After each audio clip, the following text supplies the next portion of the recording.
Ouvi minha esposa dizer às amigas que eu era estúpido demais para notar o caso dela. Então passei semanas reunindo provas e mandei entregar os papéis do divórcio no jantar de aniversário dela, na frente das amigas.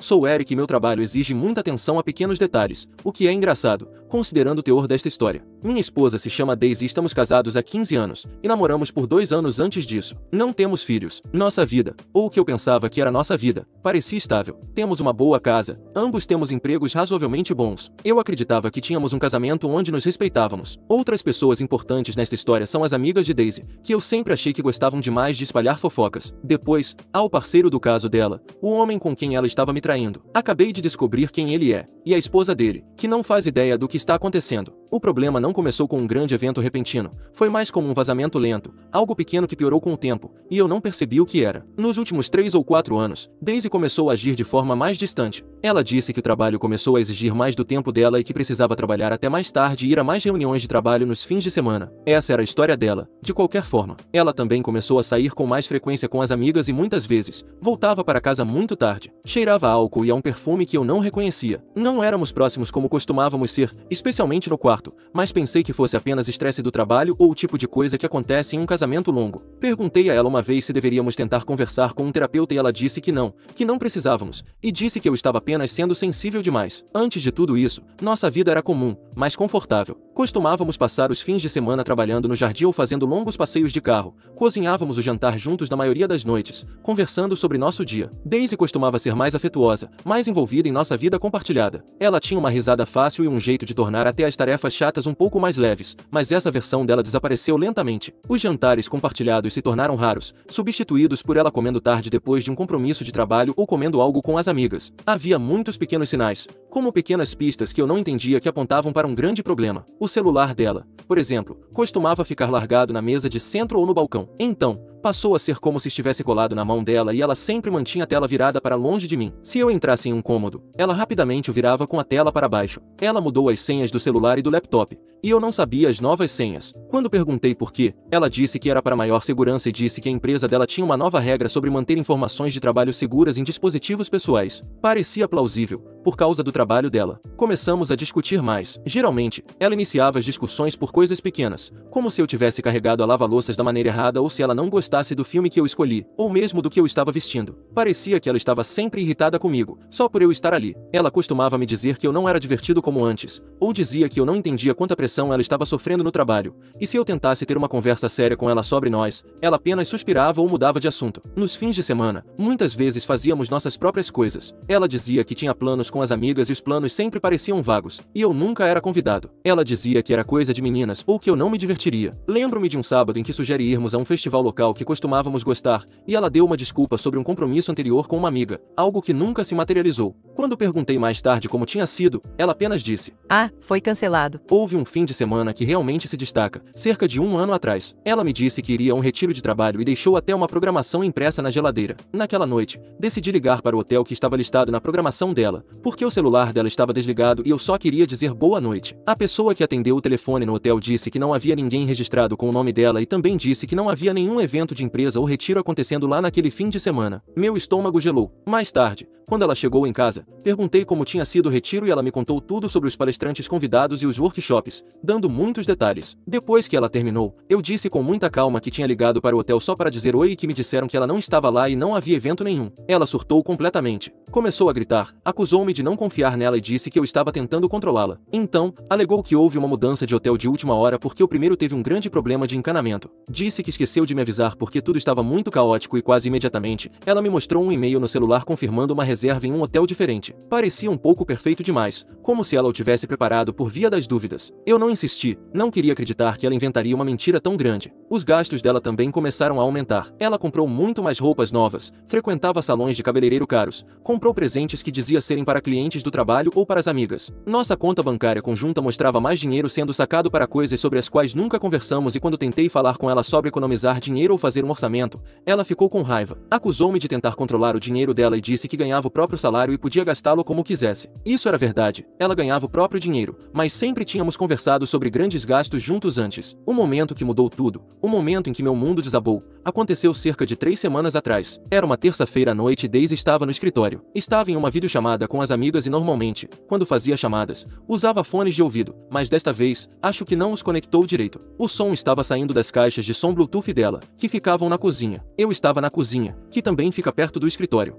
Estava fazendo um sanduíche tarde da noite. A porta do escritório estava entreaberta e eu podia ouvi-las rindo muito alto. Então, ouvi a voz de Daisy. Ela estava contando uma história, e as amigas obviamente estavam achando muito engraçado. Ele é tão sem noção. Disse Daisy, a voz cheia de uma estranha mistura de humor e nojo. 15 anos e ele não suspeitou de nada. Honestamente, às vezes acho que ele é estúpido demais para perceber. As amigas riram ainda mais alto. Senti como se todo o sangue do meu corpo tivesse virado gelo e fiquei ali, paralisado. Estava segurando o pão do meu sanduíche na mão. Ela não parou por aí e continuou. Troy é incrível, sabe? Tão atencioso. É como da noite para o dia comparado ao Eric. Eric apenas segue em frente, feliz em seu mundinho alheio. Uma das amigas dela então perguntou há quanto tempo isso estava acontecendo com esse homem, Troy. Daisy respondeu. Ah, com o Troy, já faz uns 4 anos, de forma bem consistente. Houve alguns outros antes dele, sabe? Coisas mais curtas. Mas o Troy é diferente. Ela então começou a descrever, com bastante detalhe, algo íntimo que havia feito recentemente com Troy. As amigas estavam rindo e pedindo mais informações. Ela até fez uma piada sobre como quase foi pega algumas vezes, mas depois disse. A falta de percepção dele tornou fácil para mim se safar. Ela também mencionou que Troy era casado e disse que isso tornava as coisas mais seguras, de certa forma, porque ele era menos propenso a levar as coisas muito a sério ou querer demais dela. Eu não conseguia mais ouvir e desliguei as caixas de som e me afastei da área da cozinha, muito quieto. Minha mente estava girando. Anos, não apenas um caso. Houve outros e tudo isso vindo da mulher com quem passei quase 2 décadas. A mulher que eu pensei que conhecia e amava, era uma completa estranha, e ela claramente me achava um idiota. A maneira como ela disse isso, tão casual e cruel, o som da risada dela, a audácia de tudo aquilo, simplesmente quebrou algo profundo dentro de mim, mas não senti tristeza imediatamente. Não disse nada a ela naquela noite. Fui para o nosso quarto e deitei na cama, fingindo que não tinha ouvido nada. Foi incrivelmente difícil manter meu rosto neutro. Ela foi para a cama muito mais tarde, cantarolando uma musiquinha e perguntou se eu estava bem, porque estava muito quieto. Eu apenas disse que estava cansado do trabalho. Na manhã seguinte, levantei-me, arrumei-me e fui para o meu escritório, como em qualquer outro dia, mas minha mente não estava no trabalho. As palavras, estúpido demais para perceber, ficavam ecoando na minha cabeça. Meu cérebro, que geralmente pensa em resolver problemas lógicos, agora estava focado em apenas uma coisa. Ela me achava estúpido. Decidi que mostraria a ela o quanto eu conseguia perceber e quão cuidadosamente eu poderia planejar. Meu primeiro pensamento foi que eu precisava de provas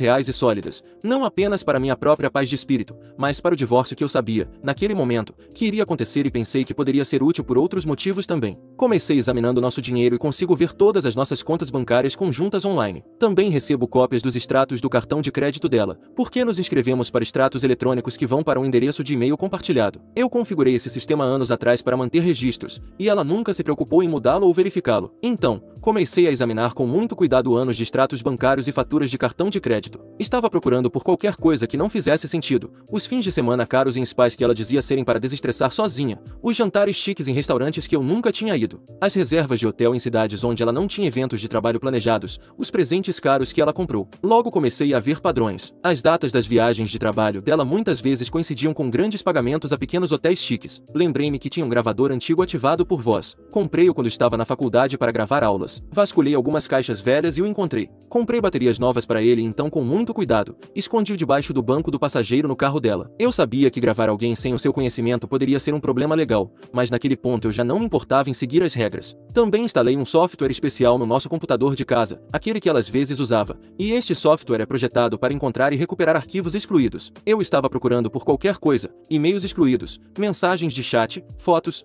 qualquer coisa. Era como se eu tivesse me tornado um detetive na minha própria vida. Passei horas todas as noites depois que ela dormia, ou de manhã cedo antes que ela acordasse, juntando as peças. A calma que eu sentia era estranha. Era como se minhas emoções tivessem desligado e meu cérebro estivesse funcionando como uma máquina. Os primeiros indícios de prova surgiram rapidamente. O gravador de voz no carro dela captou ligações que ela fez enquanto dirigia. Havia ligações com Troy onde eles falavam sobre quando e onde se encontrariam. Também falavam sobre coisas que tinham feito, mas também havia ligações com as amigas dela. Nessas ligações, ela continuava a zombar de mim e gabava-se para elas sobre como estava administrando sua vida dupla. A recuperação de arquivos excluídos do computador também me forneceu muita coisa. Encontrei e-mails excluídos entre ela e Troy, e encontrei fotos dela e de Troy juntos. Algumas eram apenas ele sorrindo, mas outras eram mais íntimas. Havia também fotos de férias que ela tinha tirado, que ela me disse que eram viagens solo que ela precisava para se encontrar ou importantes viagens de negócios. Ficou claro que ela tinha uma vida secreta inteira que agora estava toda exposta na minha frente em arquivos digitais e gravações. Já se passaram 3 semanas desde aquela terrível ou terça-feira à noite.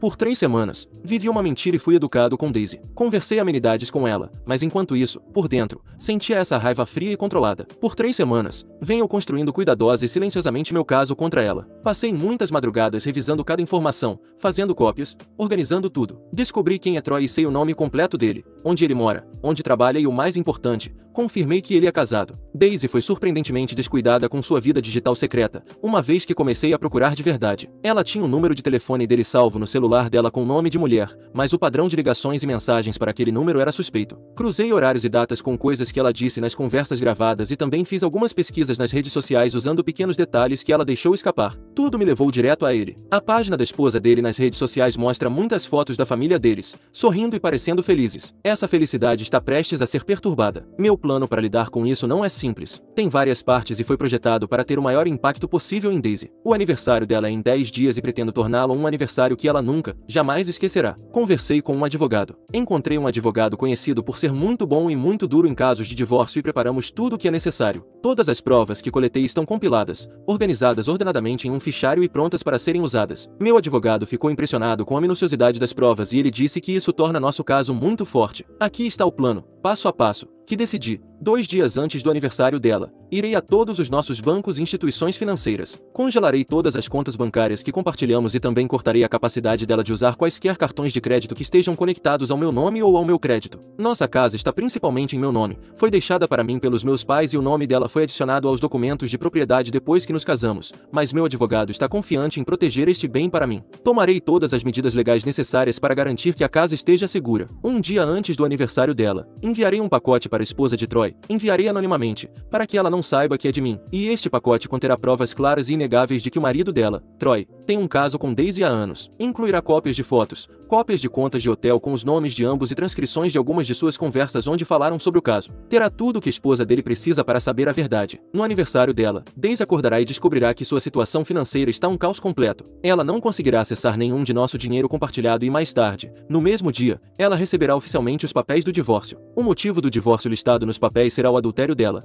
e será apoiado pela grande quantidade de provas que coletei. Tentarei garantir que os papéis sejam entregues a ela em qualquer festa de aniversário ou celebração que ela possa ter planejado com as amigas. Não estou postando isso para perguntar se devo fazer isso ou não. Minha decisão está tomada e eu vou fazer isso. Estou postando isso porque manter tudo isso em segredo nas últimas semanas, fingindo que tudo está normal ao redor dela, tem sido incrivelmente difícil. A pressão tem sido enorme. Eu só preciso de um lugar para desabafar, um lugar onde eu possa declarar claramente o que ela fez comigo e o que eu agora vou fazer com ela em troca. Ela construiu toda a sua vida secreta na ideia de que eu era estúpido demais para ver o que ela estava fazendo. Vou ter um prazer um tanto sombrio em mostrar a ela o quão errada ela estava sobre isso. Algumas pessoas podem ler isso e pensar que meu plano é cruel ou que estou indo longe demais. Acho que é uma resposta justa e adequada ao que ela fez. Ela está prestes a descobrir que quando você faz certas coisas, há resultados muito sérios, muito dolorosos. Quero que ela perca tudo, assim como sinto que perdi a vida feliz que pensei ter com ela. Então, não há realmente uma pergunta aqui que eu precise de uma resposta. Sou apenas eu contando minha história, mantendo um registro e você pode pensar nisso como eu documentando uma demolição cuidadosamente planejada. Se você tiver quaisquer comentários ou pensamentos, pode compartilhá-los, mas não vou mudar meu plano. Apenas senti uma forte necessidade de escrever tudo isso e enviar para o mundo antes de iniciar os passos finais do meu plano.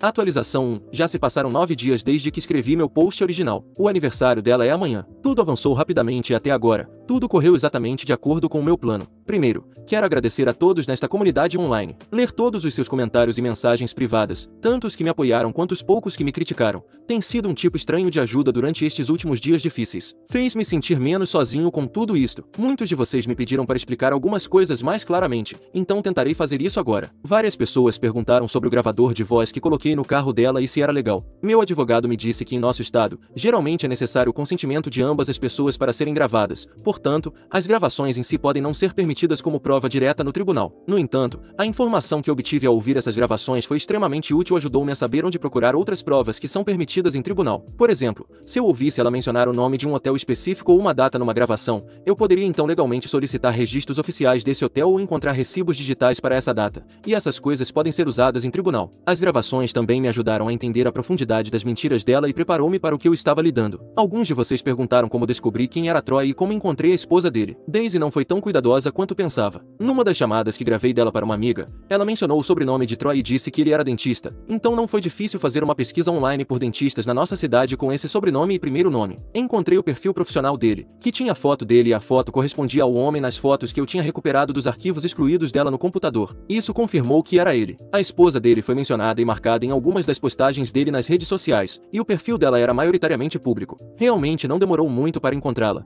uma vez que eu estava procurando por ela e estava motivado. Vamos falar sobre o dinheiro. Nossa principal conta corrente, nossa conta poupança e um cartão de crédito principal eram todos conjuntos, ou seja, ambos os nossos nomes estavam neles. Eu também tinha uma boa quantia de dinheiro que herdei dos meus pais e essa herança era mantida em contas bancárias que estavam apenas em meu nome, mas ao longo dos anos, ela teve algum acesso para usar partes dela para grandes despesas domésticas que tínhamos ambos concordado, como reformas. A casa em que vivemos era originalmente minha, meus pais a deixaram para mim. O nome dela foi adicionado aos documentos de propriedade, à escritura, alguns anos depois de nos casarmos. Meu advogado tem sido muito claro comigo sobre como lidar com tudo isso. Congelar as contas agora é principalmente para impedi-la de sacar todo o dinheiro ou escondê-lo antes que o divórcio seja resolvido. Como tudo será dividido a longo prazo será decidido durante o processo de divórcio, mas meu advogado diz que a posição dela será muito fraca por causa da traição dela e porque eu tenho provas de que ela gastou o dinheiro do casamento nos casos dela. Algumas pessoas perguntaram por que estou me dando todo esse trabalho e por que não apenas me divorciar dela discretamente e seguir em frente? A resposta para isso está nas palavras que ela mesma usou quando estava falando com as amigas. Estúpido demais para perceber. Foi algo tão humilhante para ela dizer. Mesmo que ela tenha dito isso para as amigas, pareceu-me muito público. O desrespeito foi enorme e um divórcio discreto pareceria que eu estava deixando ela se safar com aquele insulto, com aquela completa falta de respeito. Isso não é apenas sobre terminar nosso casamento, é uma resposta direta aos pensamentos dela sobre mim. Ler os comentários e mensagens aqui não me fez mudar de plano, na verdade, fez-me sentir ainda mais seguro de que estava fazendo a coisa certa. Muitas pessoas compartilharam suas próprias histórias de traição e algo comum nessas histórias era que elas gostariam de ter sido mais fortes ou mais decisivas, ou gostariam que a pessoa que as traiu tivesse enfrentado consequências mais diretas e sérias por suas ações. Meu próprio pensamento não mudou. As ações dela não foram um erro único, foi algo de longo prazo. Portanto, minha resposta também é cuidadosamente planejada. Não tenho mais nenhum sentimento de amor por ela. Tudo o que sinto agora é a necessidade de levar meu plano até o fim. Fase 1. Bloqueio financeiro. Isso foi feito há 2 dias, na segunda-feira de manhã, exatamente como eu havia planejado. Fui ao banco. Eu já tinha conversado com um gerente sênior lá algumas vezes antes, e meu advogado estava comigo em uma dessas reuniões, então o banco sabia que era sério. Passei por todas as etapas com muito cuidado e primeiro, retirei exatamente 50% de todo o dinheiro de nossas contas correntes e poupanças conjuntas. Coloquei esse dinheiro em novas contas que estão apenas em meu nome e em seguida, disse ao banco para congelar todas as contas conjuntas, para que nenhum dinheiro pudesse ser sacado ou depositado, a menos que um advogado dissesse o contrário. Meu advogado havia preparado uma carta formal para o banco. A carta explicava por que estávamos fazendo isso e mencionava o rompimento do nosso casamento e minha preocupação de que ela pudesse tentar desperdiçar ou esconder nosso dinheiro compartilhado. Depois do banco, liguei para as administradoras de cartão de crédito e todos os cartões de crédito que estavam em nossos 2 nomes foram congelados. O cartão adicional que ela tinha na minha conta principal de cartão de crédito foi cancelado imediatamente e isso significa que quaisquer pagamentos automáticos que costumavam sair dessas contas para as despesas pessoais dela, como o pagamento do carro dela, a conta do celular pessoal dela ou todas aquelas caixas de assinatura mensais que ela pedia, agora serão recusados. Certifiquei-me de que todas as nossas contas domésticas importantes, como a hipoteca da casa, que agora pagarei sozinho, e as contas de serviços públicos, eletricidade, água, gás, fossem alteradas para serem pagas pelas minhas novas contas bancárias, aquelas apenas em meu nome. Todo esse processo levou várias horas. Fase 2. Informar a outra parte lesada. Isso foi feito ontem. Ontem de manhã, enviei o pacote para a esposa de Troy. Vamos chamá-la de Mary. Montei um pequeno fichário muito organizado de informações para ela. Dentro do fichário, coloquei cerca de 20 fotografias nítidas de Daisy e Troy juntos e algumas dessas fotos eram de viagens que fizeram juntos. Era possível ver claramente os locais e as datas em algumas delas. Algumas das outras fotos eram mais pessoais, mostrando-os sendo afetuosos, mas não incluí nada muito gráfico, apenas o suficiente para deixar absolutamente claro que eles estavam tendo um caso. O fichário também continha cópias de contas de hotel que tinham os nomes de ambos e algumas pequenas partes datilografadas de conversas entre Daisy e Troy. Estas foram retiradas das gravações e nelas eles falavam sobre seus sentimentos um pelo outro, seus encontros íntimos e como conseguiram enganar seus cônjuges. Também coloquei uma nota datilografada muito curta e não assinada. A nota dizia: Mary, você merece saber a verdade sobre seu marido Troy e o caso de longo prazo dele com Daisy. Usei o nome completo de Daisy. A informação anexa é para você ver e o que você decidir fazer com essa informação é sua própria escolha. Enviei o pacote usando um serviço de courrier que exigia que alguém assinasse no momento da entrega. Enderecei-o especificamente para Mary em seu endereço residencial. Recebi uma notificação do courrier no final da tarde de ontem confirmando que o pacote havia sido entregue e assinado. Ao despachar aquele pacote, senti como se estivesse iniciando um incêndio, mas um que precisava queimar. Fase 3. papéis do divórcio. Estão todos preparados e serão entregues amanhã, no aniversário dela. Os papéis do divórcio estão todos assinados e prontos. Estão com um entregador profissional de documentos legais e esta é uma pessoa cujo trabalho é entregar oficialmente documentos legais. Meu advogado tem sido extremamente cuidadoso e detalhado com esses papéis e os papéis afirmam muito claramente que estou me divorciando dela por causa de adultério. Eles também incluem um resumo de todas as provas que coletei e explicam o que estou pedindo em termos de divisão de nossa propriedade e bens. O entregador recebeu instruções para entregar esses papéis a Daisy amanhã, no final da tarde. Sei que Daisy geralmente gosta de ter um pequeno jantar de aniversário com seu grupo de amigas e descobri até qual restaurante ela reservou para este ano. Vi a confirmação da reserva no e-mail dela, que ela frequentemente deixava aberto no computador de casa. Dei ao entregador o endereço desse restaurante. Se ela mudar de planos e não estiver no restaurante, o entregador entregará os papéis a ela em nossa casa. Os primeiros resultados do congelamento da conta bancária começaram a aparecer rapidamente. Daisy me ligou na tarde de segunda-feira e a voz dela parecia tensa e preocupada no início, e depois rapidamente se tornou em pânico. Ela disse que o cartão de crédito dela havia sido recusado quando tentou comprar algo em uma loja e depois disse que não conseguia acessar nossa conta bancária conjunta online. Mantive minhas respostas a ela muito curtas e calmas. Eu disse a ela que havia descoberto alguns problemas muito sérios em nosso casamento e disse que, com base em aconselhamento jurídico, havia tomado medidas para proteger nossos ativos financeiros. Disse a ela que ela entenderia tudo muito em breve. Ela começou a exigir que eu contasse mais, e sua voz ficou mais alta e irritada. Eu apenas repeti que ela teria todas as informações em breve e então encerrei a ligação. Ela me ligou de volta muitas vezes depois disso, mas não atendi nenhuma das ligações dela. Então ela começou a enviar uma enxurrada de mensagens de texto. As mensagens mudavam de tom. Algumas estavam confusas. O que está acontecendo? Algumas estavam com raiva e acusatórias. O que você fez? Você está tentando me arruinar? Isso é insano. Algumas estavam implorando para que eu ligasse para ela e conversasse. Não respondi a nenhuma de suas ligações ou mensagens de texto. O acesso dela ao dinheiro que ela costumava controlar agora está completamente cortado, a menos que ela tenha algumas contas bancárias secretas que eu não conheço. É possível que tenha, mas a principal fonte de seu dinheiro para gastos agora secou. Não ouvi nada diretamente da esposa de Troy, Mary. Eu realmente não esperava ouvir dela. O pacote de informações era para ela ver e usar como quisesse. Os problemas dela são com Troy. Meu foco principal é lidar com Daisy. A casa tem estado muito quieta.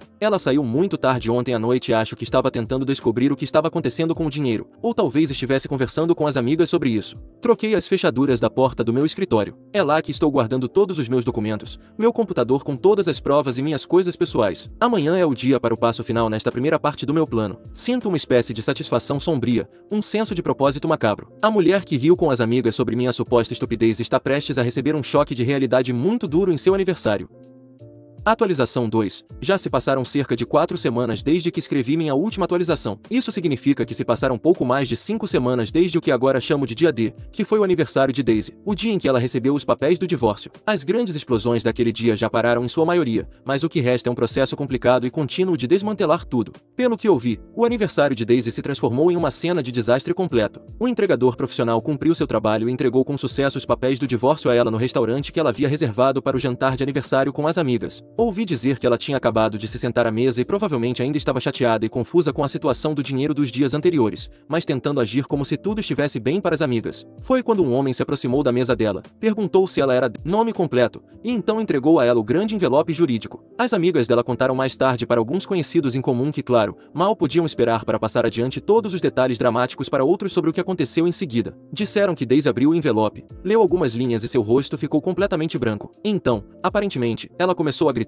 Não apenas chorar, mas gritar de verdade. Ela jogou os papéis no chão e começou a gritar com o entregador, acusando de arruinar a vida dela. Então, ficou totalmente histérica, chorando e gritando incontrolavelmente. O gerente do restaurante teve que pedir a ela e as amigas para pagarem e irem embora. As amigas tentaram acalmá-la, mas disseram que ela estava além de ouvir qualquer pessoa. Uma das amigas dela até me ligou e deixou uma longa mensagem de voz raivosa. Na mensagem, a amiga gritou comigo por ser cruel e sem coração. Ela continuou descrevendo em detalhes como Daisy havia desmoronado completamente. Os dias que se seguiram ao aniversário dela foram preenchidos com Daisy fazendo tentativas cada vez mais desesperadas de entrar em contato comigo. Ela deve ter me ligado dezenas de vezes todos os dias, do próprio número de telefone dela, depois de números bloqueados ou desconhecidos, e até dos telefones das amigas. Também recebi inúmeros e-mails, mensagens de texto e mensagens de voz dela. O tom dessas mensagens mudava constantemente. Às vezes ela estava furiosa, fazendo ameaças sobre como me faria pagar por isso, e outras vezes, estava chorando e se desculpando, implorando para que apenas conversássemos. Ela continuava dizendo que tinha cometido um erro terrível, que realmente me amava, que Troy não significava nada para ela e que as amigas tinham entendido mal o que ela disse naquela ligação que eu ouvi.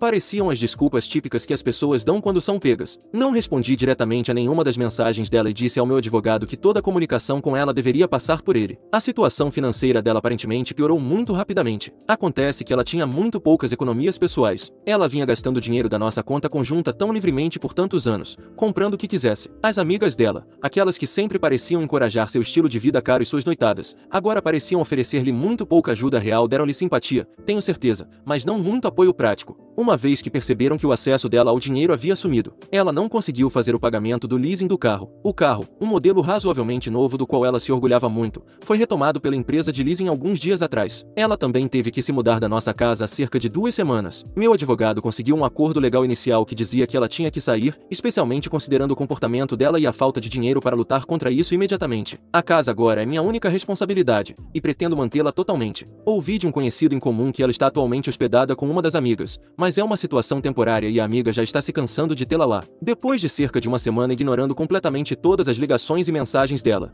e depois que ela começou a perceber o quão séria a situação estava ficando, recebendo cartas oficiais do meu advogado, não tendo dinheiro e nem acesso à casa, ela fez algo bastante extremo. Ela realmente apareceu no meu prédio de escritórios. Entrou no saguão principal e começou a causar uma cena barulhenta. Estava gritando meu nome, exigindo me ver. Gritava que eu tinha roubado a vida dela e arruinado ela. Os seguranças tiveram que vir e acompanhá-la para fora do prédio e meus colegas que viram ficaram bastante chocados. Então, cerca de 2 semanas atrás, algo ainda mais sério aconteceu. Uma de suas amigas mais próximas me ligou e ela parecia muito em pânico. Disse-me que Daisy vinha bebendo muito há dias. Durante uma ligação telefônica muito emocionada e perturbada para essa amiga, Daisy aparentemente disse coisas sobre querer acabar com a própria vida e então, ela se machucou superficialmente. A amiga imediatamente chamou ajuda médica de emergência e Daisy foi levada para o hospital. Eles trataram seu pequeno ferimento e a colocaram sob observação psiquiátrica. Os médicos determinaram que não era um ferimento com risco de vida, mas era um sinal claro de que ela estava desmoronando completamente e não estava lidando bem com a situação. Certifiquei-me de que meu advogado fosse informado sobre este incidente imediatamente e não senti nenhuma resposta emocional a esta notícia sobre Daisy. Minha única ação foi dizer ao meu advogado para obter todos os relatórios oficiais e documentar este incidente como parte do nosso caso de divórcio em andamento. Isso mostrava claramente seu atual estado de instabilidade. Ela recebeu alta do hospital depois de ficar detida por 72 horas. As amigas dela aparentemente foram informadas de que precisavam ficar de olho nela e remover qualquer coisa que ela pudesse usar para se machucar,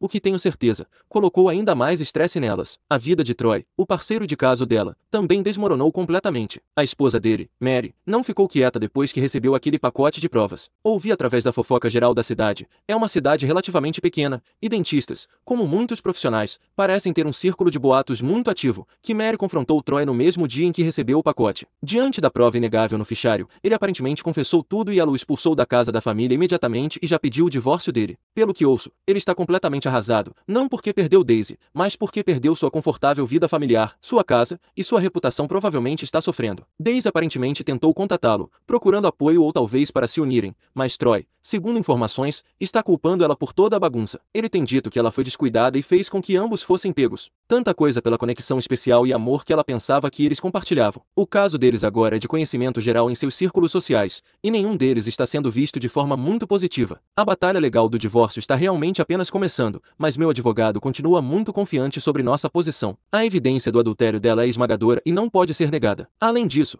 seus gastos de dinheiro do casamento em seus casos ao longo de vários anos estão muito bem documentados nos registros financeiros que reuni. O advogado dela está tentando argumentar para que ela receba uma pensão alimentícia significativa e uma grande parte do valor da casa. No entanto, meu advogado está lutando agressivamente contra essas reivindicações. O recente incidente psiquiátrico de Daisy e seus surtos públicos, como o do meu escritório, não estão ajudando as tentativas do advogado dela de retratá-la como uma vítima estável ou injustiçada. Daisy está horrível. Na verdade, eu a vi por pura coincidência na semana passada. Eu estava no supermercado local e enquanto caminhava para o meu carro no estacionamento, vi a parada perto de outro carro, tendo uma discussão muito alta e raivosa com uma de suas amigas. Ela não me viu, e eu apenas entrei no meu carro e fui embora. A diferença entre a mulher que vi no estacionamento e a mulher elegante, confiante e arrogante que havia rido da minha inteligência com as amigas naquela videochamada foi chocante. Ela agora está vivendo os resultados diretos de suas escolhas e suas ações. Perdeu o marido, a casa confortável, a segurança financeira, a reputação pública, e o parceiro de caso a abandonou. Minha própria vida se tornou uma série de reuniões com advogados e lidar com pilhas de papelada, mas por baixo de todo esse estresse, há uma satisfação silenciosa e fria. É a satisfação de saber que não aceitei passivamente a traição e o desprezo dela. Estou seguindo em frente com o divórcio com a cabeça muito clara e meu principal objetivo em tudo isso era garantir que ela entendesse, sem sombra de dúvida, que suas ações tinham consequências sérias. Eu queria que ela soubesse que não poderia tratar outro ser humano com tanto desrespeito profundo e crueldade simplesmente simplesmente esperar sair impune. Acredito verdadeiramente que essa mensagem foi agora entregue em alto e bom som. A pessoa que ela tão arrogantemente chamou de estúpida demais para perceber garantiu que ela se lembrará de sua capacidade de ação cuidadosa e metódica por muito, muito tempo.